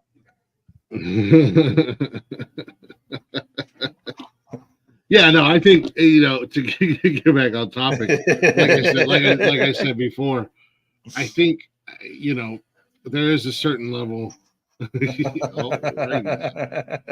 is a certain level of quote unquote physical or outward toughness that we have to have, but I don't think showing weakness, whether in a physical aspect, an emotional aspect, or a mental aspect, even something as, man, I used to be the type of motherfucker that if I didn't know how to do something, I sure as hell was not going to admit that to anybody. I'd be like, yeah, I could do that. And then I'd have to figure out how to do it, trial and error. If I don't die, then it's a success at the end of the day. Exactly. But no, being able to admit your faults and being able to admit that you can't physically do something, or being able to admit that you're just in a bad place mentally, emotionally, whatever. I think that's a big sign of toughness, or being tough, because it takes a lot to admit when you don't know something, or admit when something's bothering you, or something's wrong. It takes a lot. You really gotta learn to swallow your pride. And Lord knows, I've eaten a whole lot of pride sandwiches in the last few years. Where before, mustard or no? No, man, them sons of bitches were dry as can be. Dry. Swallowing the pride sucks. Yes, dry, didn't taste good, was hard to swallow. Yeah, Tony D wasn't there slathering 40 pounds of mayonnaise on any of those pride sandwiches for me. And I mean mayonnaise, not man-aise. I mean mayonnaise, mayo. Ew. Miracle Whip, Dukes, whatever you Jeff prefer. was hanging out with him. That's gross. Yeah. No. I don't know. I think that shows a sign of mental strength, and I know you suffer from mental retardation, but it's not what it is. Okay, I've told you this time and time again. Early onset dementia. That's all it is. Teach their own. You're 25. Joke's on you. I'm going to develop Parkinson's next year.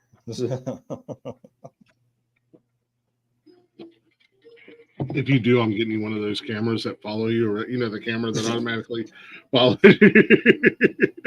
Honestly, you might be able to have that as like a tax write-off for giving to the poor, giving to the less fortunate. Hey, Cloverfield, you want to calm down over there? But no, I mean, so this is just my opinion.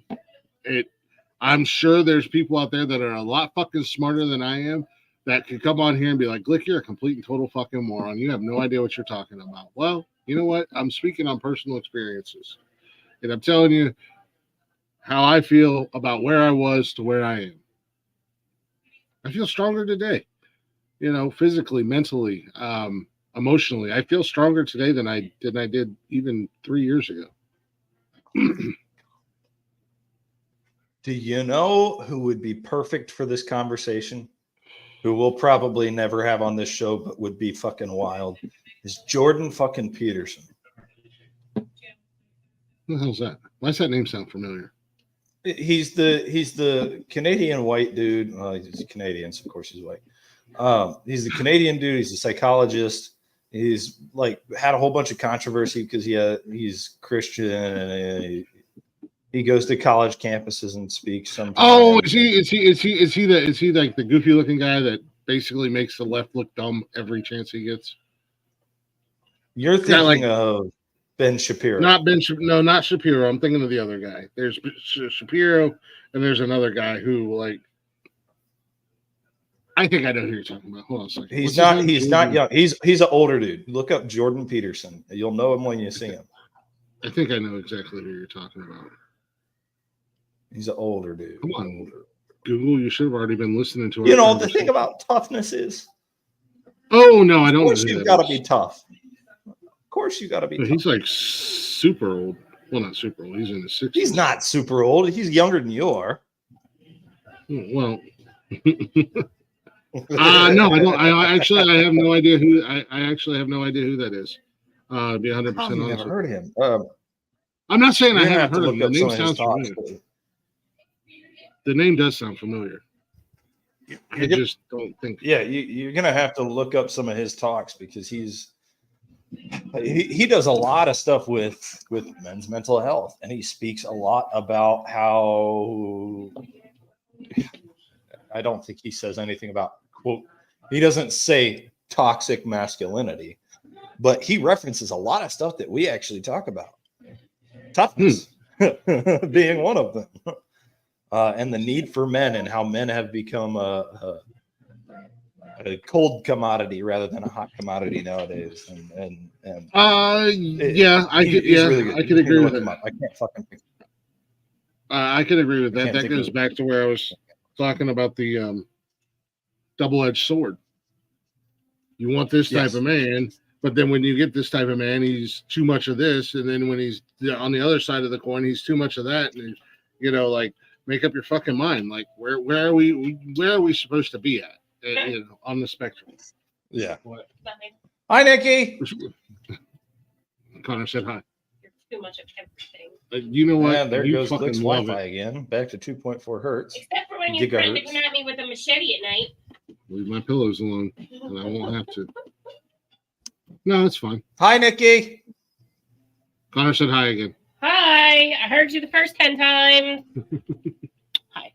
I ate my salad. Now I'm fucking full. Well, Glick's internet is shit, so nobody can hear you. No, I have my background noise off. So fix Glick's internet. No, I have my background noise off, so she had to be over here up by the mic. It wasn't going to pick her up. Yes, but you were cutting in and out. Like your video was paused, and your audio was paused. Oh my god! Somebody hit the fucking button at this point. I'm over. I can't hang out with him anymore. Can't spend time with Glick anymore. You don't hardly spend any more time. You don't hardly spend time with me at all anymore. You're always with your family. Honestly, dude, I haven't been on a Saturday night show in a good few weeks now, And I miss it, dude. It's been a busy few weekends, man. Miss the Saturday night bullshit. With your family. Look at you. You've got a happy family, you fucking twat waffle. Nobody likes you. My daughter's birthday. My daughter's birthday. Fuck My you wife's and your birthday. first marriage.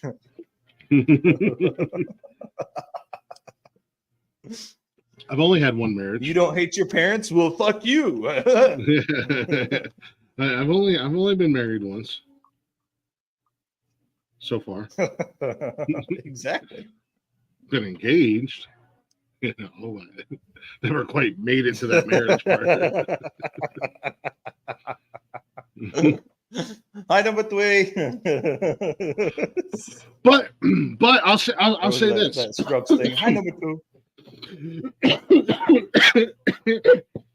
Very eloquently put of you. Well done. Excuse me while I you die over here. Jesus. God damn. Good thing is we're getting it on camera. Too bad you're not actually dying. I'm kidding. I actually love Glick. I would never want to see him die. Jeff, on the other hand, we all want to see that happen live. Grab her. Well, I figure we've got another week or two max. Grab her. He's just going to be on and he's going to do this.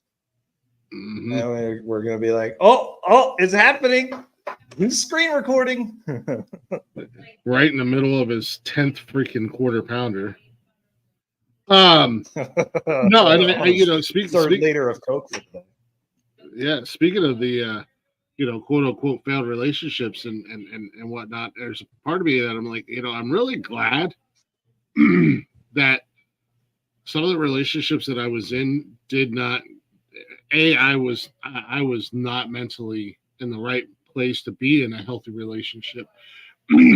I'll take blame where blame's due, but also the people that I was with, or the relationships that I were in, they were not in the right frame of mind mentally to be in a relationship either. So, I mean, at the end of the day, whether they were toxic while we were together or they were headed towards that road, they would have become toxic because, neither one of us were, so it like I said, these last 5-6 years have really, been a growing and a learning experience for me in finding myself and really working. And and I'm not saying there's anything wrong with anybody who goes to therapy or is on medication or anything like that, because there's not.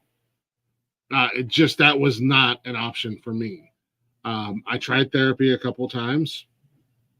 Unfortunately, it would go great, and then they'd get their little fucking prescription pad out. I'm like, I don't know what part of I told you from Jump Street, this is not the avenue I want to go down. I want to be able to come in here once a month or a couple times a month and have somebody to fucking talk to and figure things out. I don't want you to give me drugs so you can get your money from your drug reps and meet your quota for the month and then put a Band-Aid on it. I want to fix it. I want to fix the fucking problem. And then it also came down to me, honestly, like I've said before, hitting rock bottom, like flat out bottom of the barrel, to get, and I'm by no means am I better yet, but it has taken me a better part of 6 years to get to where I am. And I found a way that worked for me. A lot of it has to do with this podcasting thing, not just this show, but in general, because this makes me happy. This is something I've wanted for years. So this genuinely makes me happy. And I can get on here and I can vent when I'm having a bad day or a bad week or whatever the case may be. So fuck yeah. I mean, it's important to be able to go through phases in your life. That's all it is, man. It's all those past relationships are is fucking phases of your life. Yeah.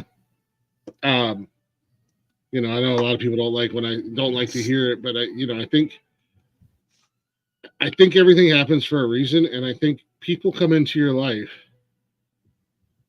for a particular lesson to be taught, or learn from, or something.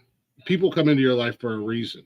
And it's not all, it might seem bad at that moment in time, but then when you look back on it down the road, it's like, you know what?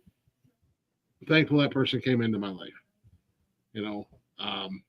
I was in a situation and I was somewhere that I needed to have the door open and see. So that's what I said, mending bridges and stuff like that, for some people out there that hear this, hey, it is what it is, and it was what it was. Thanks for getting me to where I am today. But and again, that comes with, I used to be that guy with my chest puffed out all the time, with a chip on my shoulder, because I had to be a tough guy. Don't show no emotion. Walk into the room, let everybody know that you're the fucking king. And if you're not the king, you don't give a fuck who the king is, type mentality. And that got me nowhere, man. That got me nowhere. It got me a lot of emotional. He says with a title, the champ. Well, I am the champ. I have belts that prove it. I have belts that prove that I'm the champ. I have belts that I went online and bought that prove that I'm the champ. I only bought one of them.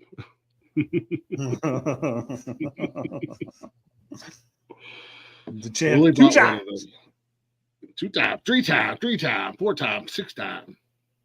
No, I used to, and that's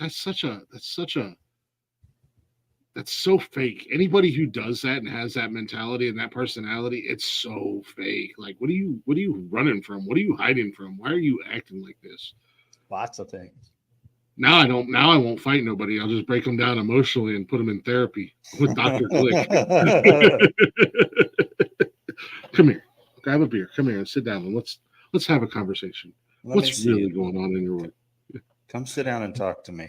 Your nose is fucking huge, right? Like you should get a mine fucking prosthetic. No, I'm talking to this imaginary dude over here who's walking around with a chip on his shoulder. You got a cleft chin that looks all fucked up, right? Why you got to tear him down? Why you got to tear him down, man? We're men. I'm trying to get them into therapy so that they can get fixed. We're supposed to uplift other men and make them feel better about themselves. I'm not embarrassing them in front of their homies. I'm embarrassing them one-on-one so that they look at themselves and go, fuck, man, I am a piece of shit. I need to go get help. And then they go get help and they come out the other side and go, man, I'm so glad that I met that Connor guy. I'm going to go watch his podcast now. That, or they end up like Jarvis and walk out in front of a bus. He hasn't done that yet. That we know of. I don't like the guy. I don't particularly like the guy, but I hope he's okay. Whatever's going on in his world, I hope he's okay at the end of the day. Yeah, same. I was about to say something along those lines. I don't want him to hurt himself. I don't know if I'd call him a good guy, but I'm sure he's got a good heart under there somewhere. I think I saw it a couple times, but I don't know what was fake and what was real. That being said, I'm going to take our eyes off of that little tidbit of conversation before that goes down a fucking road. Ow. Bitch titties. Glick's frozen again.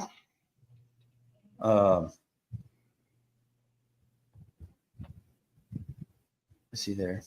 But anyway, I can still hear you. Glick, I don't know about you, but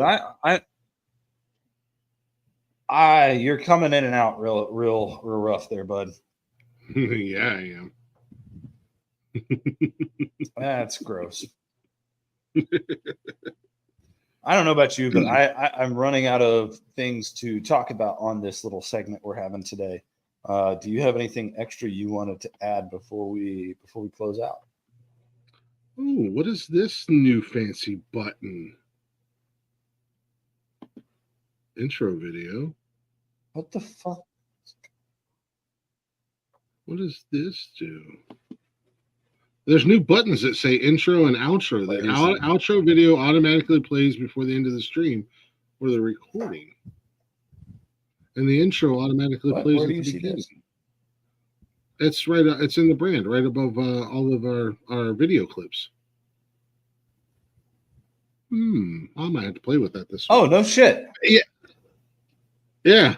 I might have to play with that and see how that works.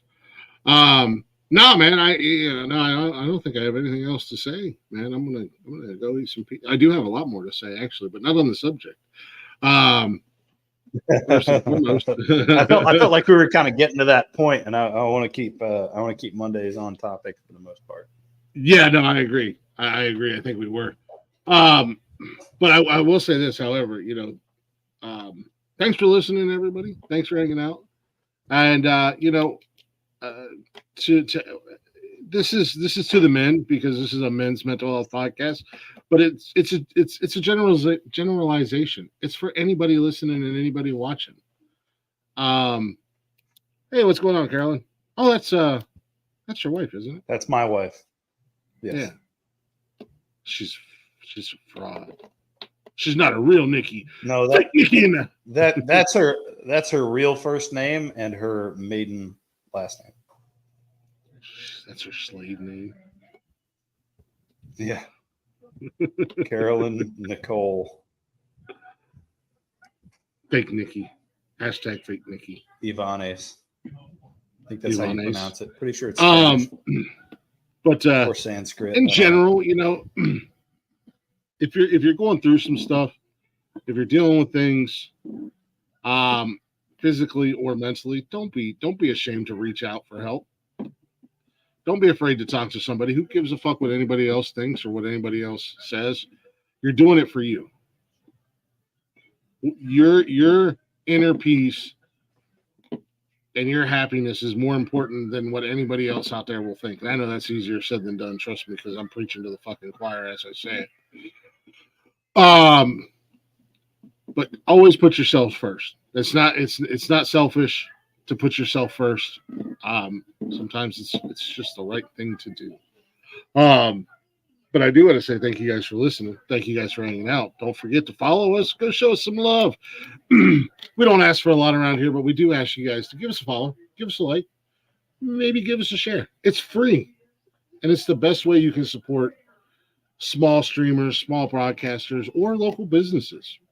Tell your friends about us. And you can do that by following us on Facebook, Instagram, X, TikTok.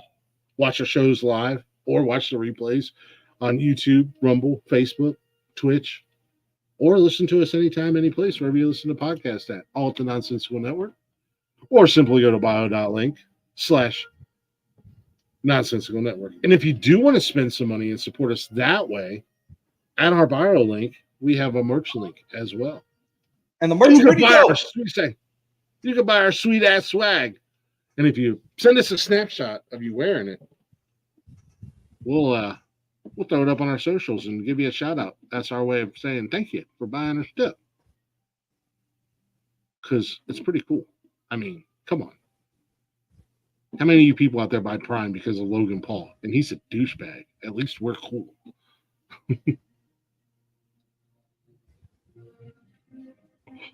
Now Connor's first. Is he frozen again? I got you. I made you think I was frozen. When you're actually the one who was frozen. Stupid. I wasn't frozen. Stupid. Froze a lot. We're going to wrap up. What are we doing? What do we do? What do we wrap up with? What do we wrap up with? It's been we do a little... You thought you buried me, didn't you? Risky. Ooh, hey, easy. Copyrighted. Strike number one. There we go. Why don't you just do a cover of it? Because I can't sing like you can, but I can try. That would take a lot of work because the guitar he plays in that's fucking great. It's crazy. But. So just make it your own and don't try to copy him. Make it your own and don't try to copy it. Yeah. Make it sound like shit so that it sounds like shit. Gotcha. You're actually a really good singer, dude. I wish you would do more musical videos. I appreciate that. Well, part of my problem is I can't play guitar well enough to back up my own singing. So right now I've been doing a lot of practice on my guitar. I'm getting a little bit better, but it takes time. It takes time. You could be a guest on Glick's House of Music one day. I could be a guest on Glick's House of Music tomorrow, but I can't because Glick will never invite me. I've got to be a big name and I've got to matter before I can. I don't have big names on my show. All my guests are local, upcoming artists that are just trying to make a name for themselves, and I'm doing my little part that I can to help them. Like Jay Valor, he's coming up tomorrow night on Glick's House of Music, Tuesday night at 8 p.m. You do have a little part, don't you? Yeah, I do have a little part. All right, roll the music. Sacrifices had to be made. I got great looks, an awesome personality, an amazing voice. You got mediocre looks. Yeah. And a fucked up an personality. awesome voice for podcasting. I got a fantastic You do have a beard. good voice for podcasting and radio. You've got the face And for a face radio. for radio too. We'll wrap this up with a little like we always do, little Southern Outlaws band with Good for the Soul. Yes. And then we'll drop our final thoughts and get the flock out of here.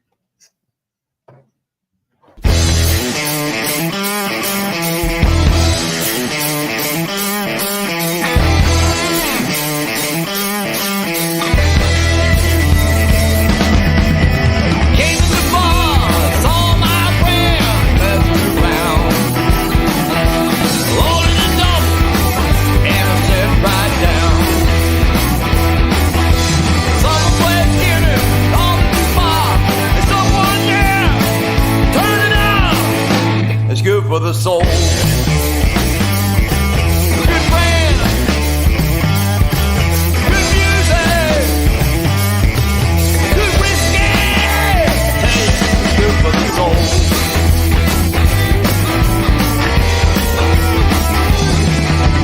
Bob and Jay was shooting the pool. It was time to take them to school. The long old woman was dancing around. So I looked over and then he yelled, hell yeah, it's good for the soul. A good friend, good music, good whiskey. Hey, it's good for the soul.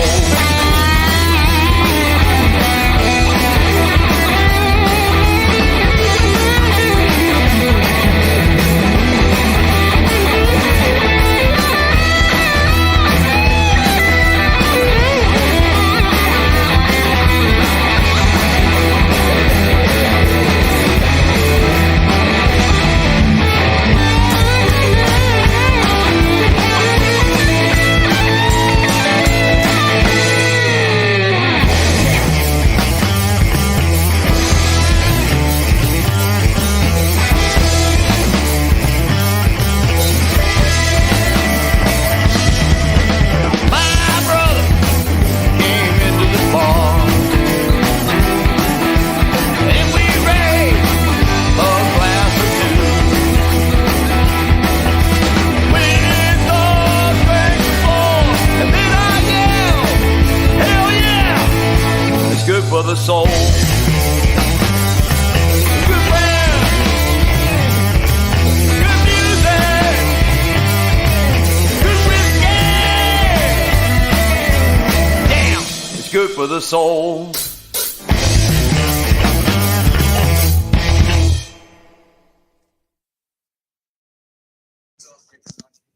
Yeah. A little Southern Outlaws band, Good for the Soul. Easy, Sean. I don't know who your dad is. He's definitely excited Oh, to whoops. see you. My bad. Yeah, he definitely definitely accidentally got that on camera while I was trying to put that back in my waistband. I don't understand people. It's like wearing a mask in the car when you're by yourself. Well, what? Huh? People who have their guns on them in their house. Oh yeah, it's because I live in the fucking hood.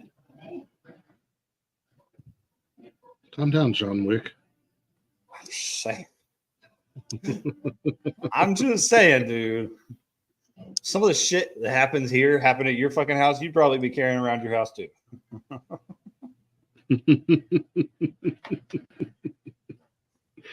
Sitting on your couch watching fucking Family Guy at 9 o'clock at night, and you hear some dudes fighting outside your front fucking door, and then you hear shots pop off, and you're like, "Oh shit, fuck." maybe you think about it.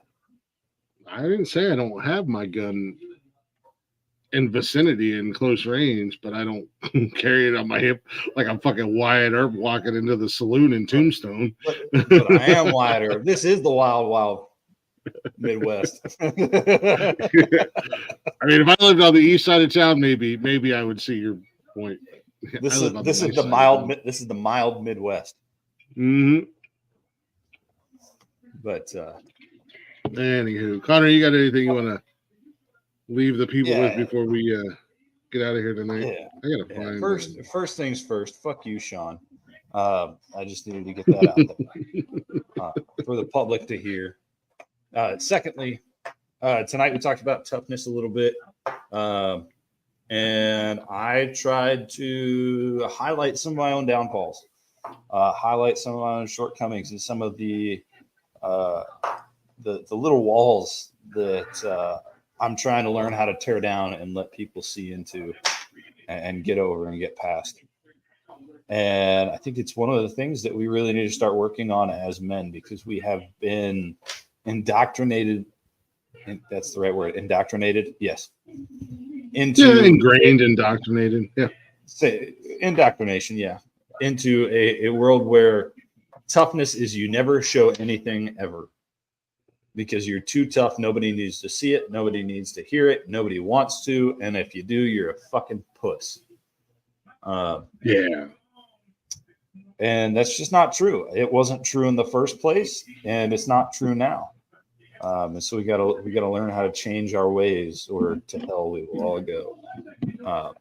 So yeah, I mean that's really it. Just gotta learn how to change the story, so we can move forward as men, and as a race of men, we can move forward together. To be superior once again. We've always been superior. Yeah. I'm kidding. I love you, women. Sean, I'm talking to you. Actually, Sean, you could actually probably be a little more tough. Ash GT, I promise you, we are real. We are 100% real. Shake my head. Ash GT and my beard. 777. Are you real? We are real. SMB. I'll shake my beard. We don't have mods. Yeah, we don't believe in them. Got a couple of things here before we get out of here. Toughness comes from the spirit and soul, not your muscles, first and foremost. But I like this too. Nothing can stop a man with the right mental attitude from achieving his goal. Nothing on earth can help the man with the wrong mental attitude. Thomas Jefferson. What a guy. He was a hell of a guy. One hell of a guy. Never did anything bad. Like it did. Ash, have a good day, man.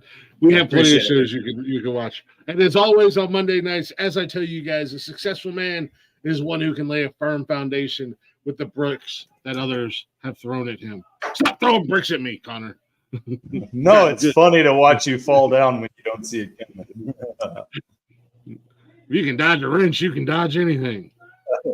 If you can dodge a brick, you can dodge a ball. But if you dodge a brick, you get a free ride to the hospital. No, we appreciate y'all listening. Give us a like, give us a follow, give us a share. We'd appreciate. Blah, blah, blah, blah, blah. Give us a like, give us a share. We would appreciate it. There, Ash. We go. Thank you. If you want to give us a like, Ash, you can also go out on Facebook, YouTube, etc., and you can give us a follow, give us a share. You know, it's the least you can do for us. Go to those bio.link/nonsensical network. I gotta hit this button. Bitches. Set outro video. I wonder if I hit the button, damn it! I was supposed to say that in